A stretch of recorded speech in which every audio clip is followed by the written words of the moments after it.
This is Hypnotic Stories, Episode 3, titled, Off to See the Wizard. Hypnotic Stories is your treasure trove of hypnotic storytelling for change work and self-improvement. Here is your host, Master Storyteller James Hazlerig. So, several years ago, my good friend and mentor of sorts, Melissa Roth, invited me to come speak for the ACHE conference, and I really wanted to. However, my schedule never really allowed me to. And then I found out that this year, 2017, it's actually going to be a virtual conference, and so I was pretty excited because even though I won't be able to be there physically, I could film something ahead of time and still participate, and I liked that idea. I'm working on making it to more conferences and being more involved and spreading the gospel of storytelling. So I put in an application to be a part of that, and fortunately, I will be a part of the 2017 ACHE virtual conference. Well, that meant I needed to find an opportunity to sit down with a room full of people and film about an hour-long talk about storytelling. Now, fortunately, sometimes things just work out. The universe conspires in your favor. Because several months ago, the leader of the North Texas Chapter of the National Guild of Hypnotists, the NGH, contacted me out of the blue. I didn't know this guy at all, and I'm not really quite sure how he found me. But anyway, he invited me to come be a guest speaker for their January meeting. And I asked if it would be all right if I come in and film and record and that kind of thing. And he said, absolutely. So I was really excited to get to do that. Now, in planning, I said, all right, I really need to not just talk about storytelling. I need to give them a good example of storytelling in hypnosis, especially combining it with some more traditional trance elements. And so I thought about different possibilities, and I settled in on one particular story that I wanted to tell. And that's actually what ended up being today's recording. And now, in the moment, I noticed that as I started to tell this story, that several of the people in the room, their eyes started getting a little fluttery and started to glaze over, and being in the moment, I just went with that and included a little bit more traditional induction language. Because, you know, hypnotists tend to be trance junkies, and so I figured they were all going to enjoy this. So anyway, I need to give the driving warning, which I don't do in every episode, but this time, because I do some of those traditional things, you know, counting down, and so forth. And at the end, I did use a traditional count up return. So technically, it's a hypnosis session, and you probably shouldn't be listening to it while you're driving. I know a few people who are actually good enough at controlling their state that they do that, but officially, I'm telling you not to do it. And, you know, sometimes you can be surprised. In fact, a while back, I was listening to the radio, and I like to listen to National Public Radio, and particularly there's a show called Radio Lab, where they talk about all kinds of sciencey things and make it very interesting, and they have an episode about sleep.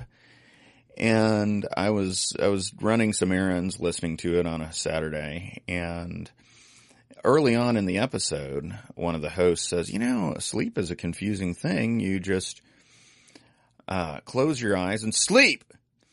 And oddly enough, as I was listening to it, the minute he said that, my eyes closed shut, and my head nodded for just a moment as I was driving. Now, fortunately, I caught myself, you know, just a second later and pulled myself back to full awareness.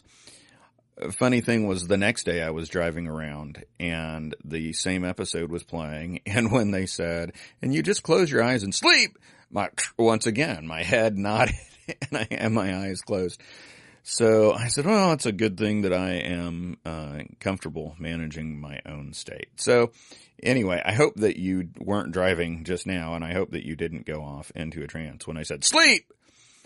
sure hope you didn't then, unless you're at home just enjoying it. So anyway, as you listen to today's story, you may go off into a more conventional trance if you want to, or you might stay alert and just listen to it in more of a regular storytelling mode. Either way, I hope that you thoroughly enjoy it.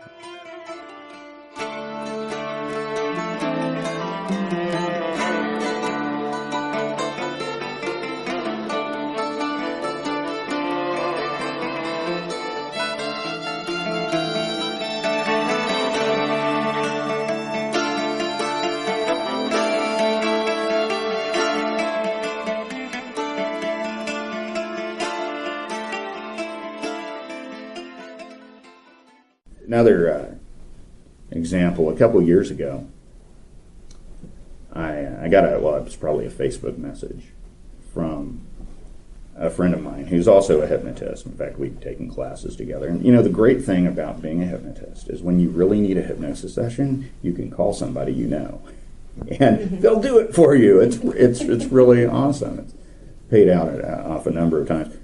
In fact, before that, I had shingles. Anybody here deal with shingles?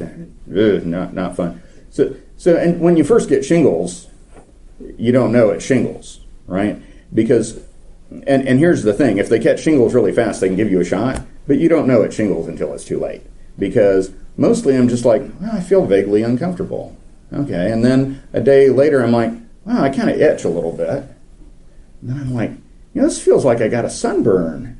No, I didn't get a sunburn. I'm not sunburned. And then I'm like, that sunburn's only on the left side of my body, but there's no sign of it. Let me Google that. Sunburn, one side of body, no signs of shingles. Oh, great. Call the doctor. Yes, it'll be 3 days before we can see.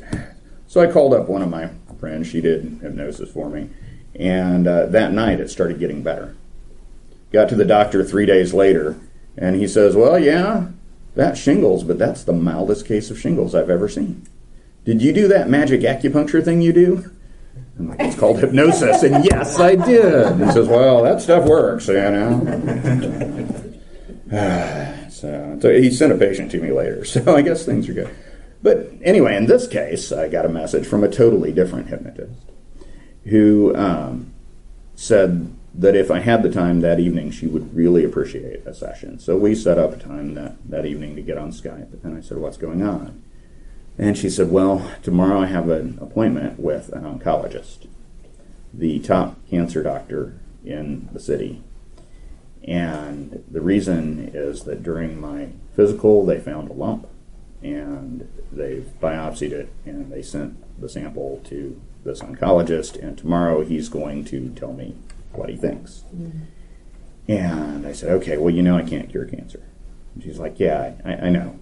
I mean, certainly we can do a lot to help people who are dealing with cancer, but, I said, you still got to go to the doctor. She says, yes, I'm not trying to avoid that. It's just, I know positive outlook is important.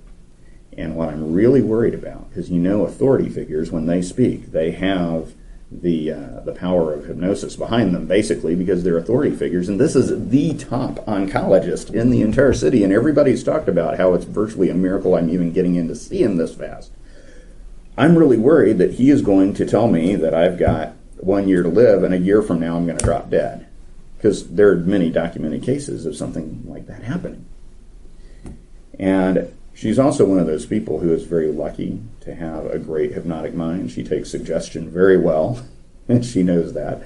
So she said, I need you to inoculate me so that whatever news he gives me, I'm able to stay positive and get my mind working toward healing instead of accepting the doom and gloom, because that's how doctors talk.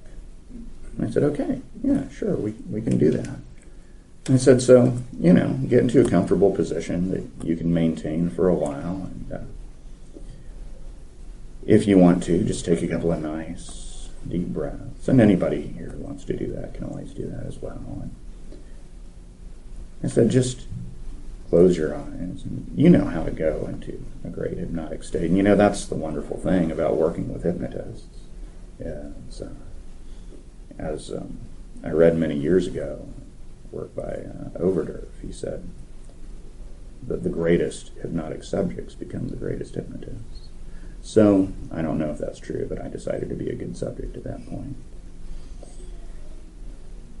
And so I said, you can just close your eyes and relax and take yourself into that nice, comfortable place that you've been many, many times. And I addressed her by name, and I'm going to call her Dorothy. That's not her real name, but I'm going to call her Dorothy. So I said, Dorothy, just let yourself let go of all this worry right now. And know that for the next few moments, I'm going to be taking care of your mind. And I said, Dorothy, you may even remember the story I've often told about the little girl in India whose family wanted to send her on an important journey to meet a very important guru. And they put the little girl on the back of an elephant and let the elephant carry the girl through that dark and dangerous jungle, through the night. And the girl knew that she was perfectly safe, because you can be perfectly safe right now.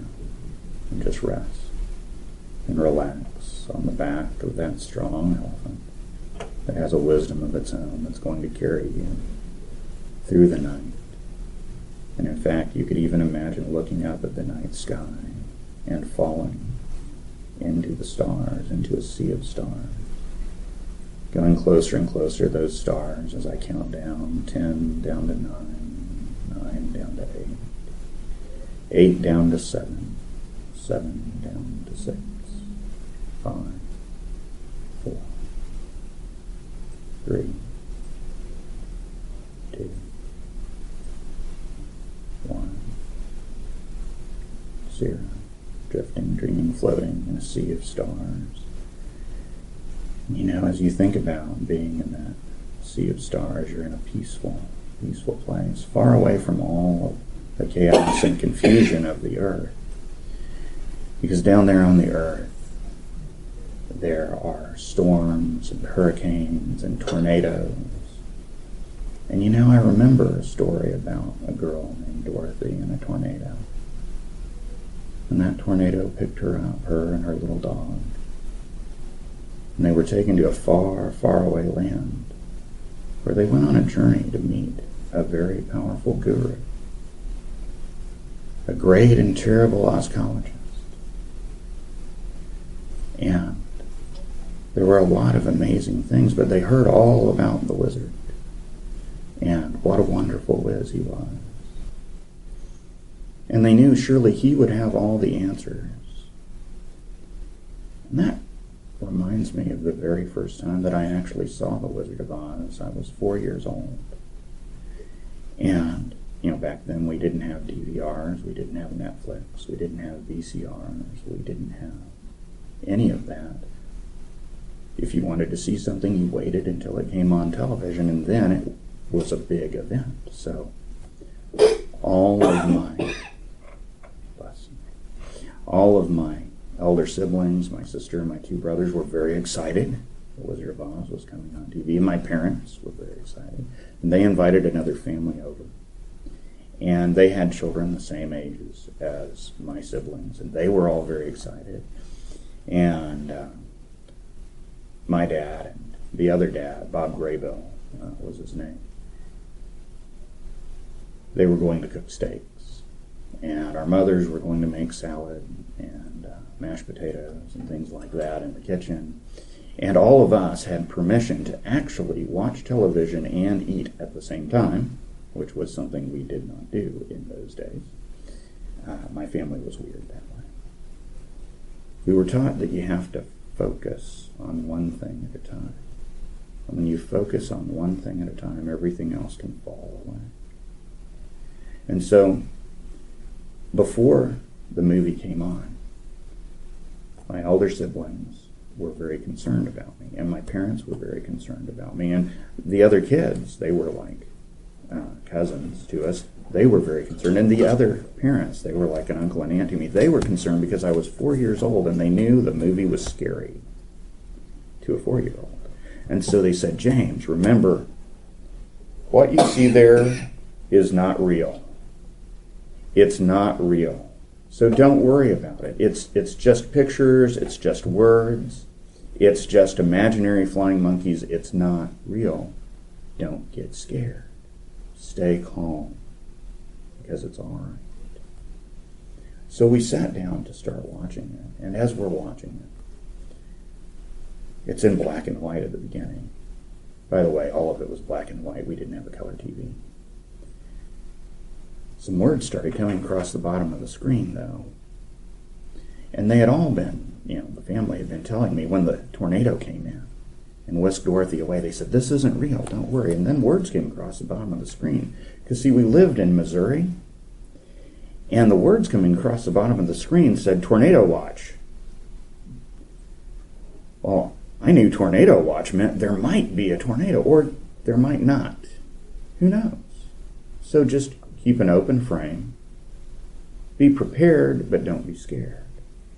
Be prepared, but not scared. Just calm.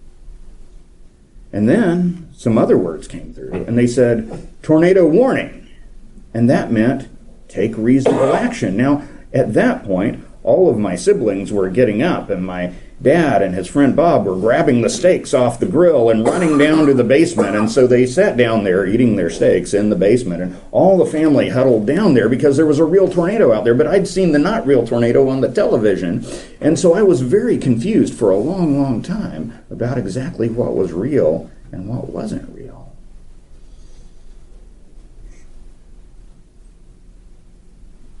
But I found out then that sometimes authority figures say things that turn out to not be true. And sometimes authority figures know the right things to do if there is danger. But in all of those cases, I realized you just have to judge for yourself. You have to listen to what authority says, but not take it too much to heart. Well, eventually, we got the all clear, and we went back up there, and we turned on the TV just in time to see Dorothy arriving there and discovering that the great and terrible Ozcologist was just a man behind the curtain. Just another man. And, they didn't talk about it, but I bet that Ozcologist probably woke up naked. Probably had to go to the bathroom. Maybe he had trouble, who knows? He had to put on his pants, one leg at a time. And there was probably a time when he didn't even know how to put on his pants. There was probably a time when he was just a child, confused about the world, trying to figure things out. Not really sure about the things authority figures were telling him. And there's going to be a day, someday, when he's very old, and he's going to need exactly the same kind of help he did then. And in between, he might act like he's a big deal. But everything he says is just words. And just like I realized, you should listen to authority, but not take it on.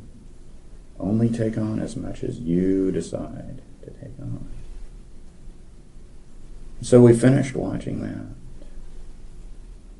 and stirred as though we were coming out of a spell. We started to feel a little bit more alive, a little bit more awake, and started to float down now from the stars. And in fact, as I count from 1 to 5, you can return to full awareness. Feeling fantastic, like you've had a 9-hour nap and a 7-hour massage.